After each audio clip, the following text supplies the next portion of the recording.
Garrison from Shiraz, and we're here today for Around the World in 80 Bottles. We're going to do a chickpea curry.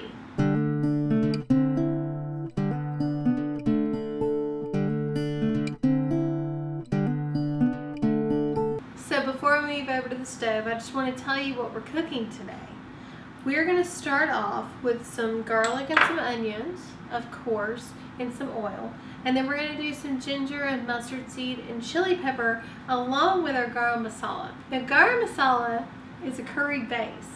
This is what the Indians use all the time. And I wish you could smell this stuff. It's just heady. It's amazing. It almost smells like licorice, except that you can tell it's supposed to be in curry. And this is what they use to make curry base. So anytime you're going to do any curry paste, curry powder, anything, it's going to be based with this. So let's start with the real thing instead of trying to, make it up as we go. So this with some chili and some mustard and some ginger is going to create our curry. And then to tone it down, because it's going to be really hot because we're going to add some jalapeno, we're going to have some coconut milk. Now, I put coconut milk in ball jars because I use it all the time. This is the light coconut milk, but I don't like to use the whole thing all the time because it's a huge can of it. So what I do is I keep it in here and it stays fresh.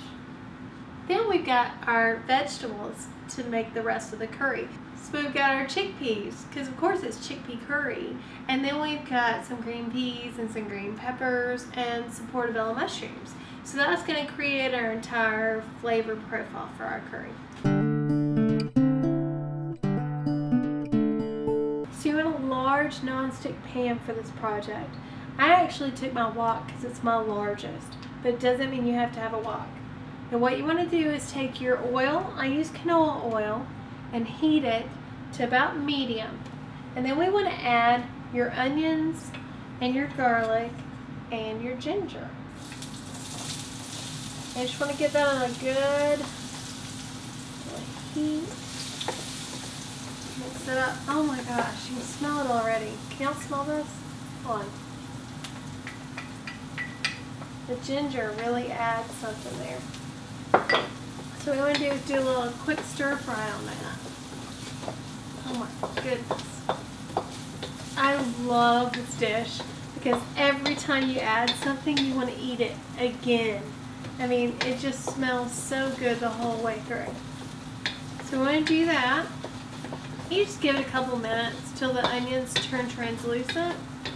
And then you get to add the next step, which of course makes you want to eat it again. This has the garam masala, which we already talked about how integral that is in Indian cooking. And then your mustard seeds in there too. Seriously, I wish y'all could smell this. I love this dish. And when I cook this, my husband can tell it's cooking and wants to come in the kitchen. I have to slap his hand to keep him from eating it. Oh my goodness. This is the bad thing about television, you can't smell it. So you cook this for another couple minutes. And then what we're going to do is we're going to add the coconut milk, which of course is going to tone down the heat, which then we're going to add some jalapenos. So it all balances out. You got some sweetness, you got some hot. That's what you're supposed to have in cooking, right? It's like everything else, balance. So what I'm going to do at this point, we've got the juices going. So because it's chickpea curry, we're going to add the chickpeas. Now your chickpeas want to cook down a little bit. So we're going to add those first and coat them. We just want to coat them with all that wonderful flavor that we have. And that's 1 can of chickpeas.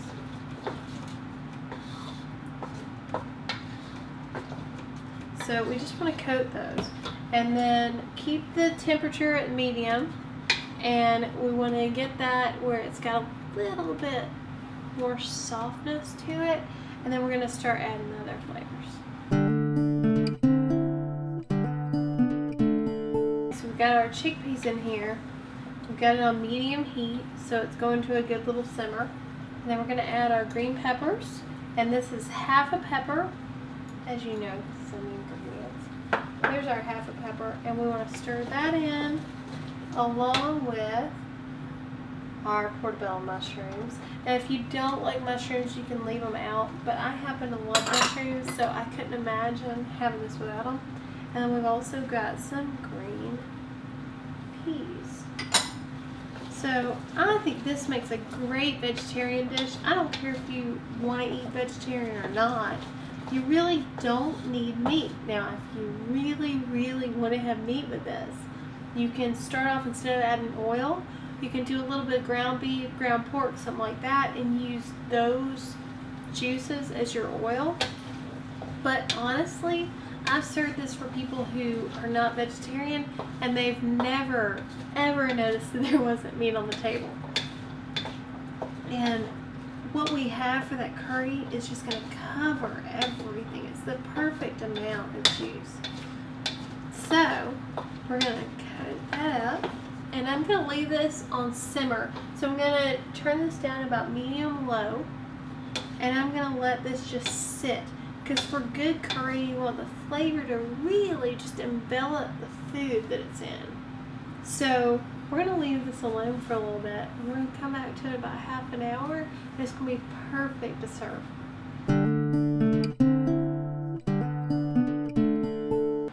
So that's our curry with chickpeas, and that completes our journey to India. And I hope you enjoyed as much as I did, because I tell you what, my entire house smells fantastic right now, and the food is just as good as the smell. Now, also as good as what this smells like is our Gruner Veltliner from Austria. So what we've done here is we've mirrored the green peppers and the green peas, but we've complemented the Indian spices with this fruitiness in the lime. So we've really created something wonderful with it. And I hope you'll try this at home and see how wonderful that you can have Indian food at home. And please come back and see me the next time for our culinary journey in Around the World in 80 Bottles. I'm Emily Garrison. Cheers.